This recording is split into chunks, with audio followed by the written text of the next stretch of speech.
I'm Alex and welcome to the Cornersmith Cooking School. Thank you for signing up to our online pickling workshop. As you can tell, I'm obsessed with pickles. They're delicious and you can eat them in so many different ways. Personally, I eat them for breakfast, lunch and dinner.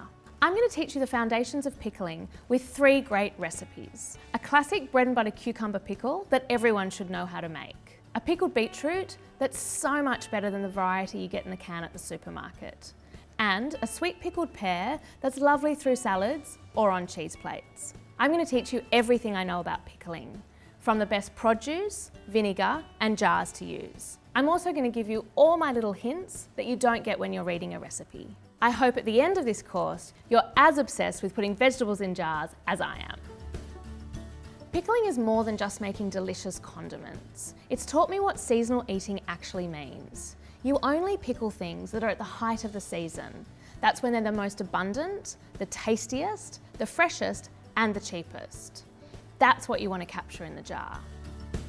It's also given me practical tips to reduce my food waste at home.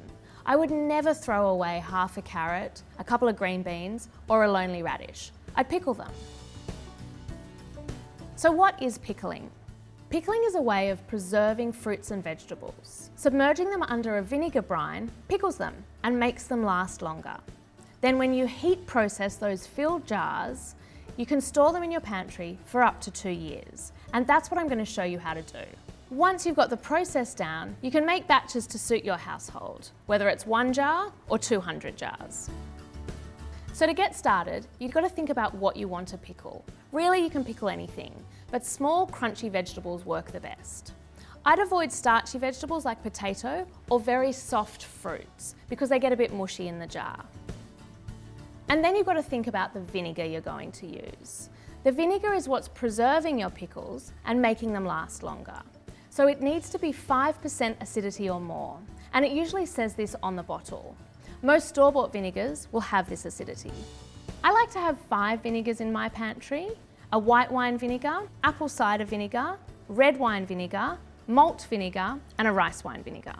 But if I had to choose one, I'd just go with a white wine vinegar because it's the most accessible and the most versatile. You don't need to use expensive vinegars when you're pickling at home, and avoid dressing vinegars like balsamic. On the other end of the scale, don't buy that cheap white vinegar that you get from the supermarkets. It's so astringent that it's going to overpower the flavour of your vegetables. Other than that, you need sugar, salt and spices. And there's lots more information about these in the upcoming videos. As for equipment, you don't need much when you're pickling. Most of the stuff you'll already have in your kitchen. We use good quality Kilner jars because you can buy them once and they'll last for the rest of your pickling days. A good preserving pan or big saucepan is really helpful, and I couldn't get by without the preserving clamps. They're great when your jars are too hot to handle. Before you start pickling, I'd suggest you read your handbook first. It's full of your recipe cards, shopping lists, and all the tips. And don't forget to watch the jar sterilising and heat processing videos as well. It's really important that you're across these essential steps before you start. So now you're ready to start, but just be aware, pickling is a really addictive hobby and it might just take over your kitchen.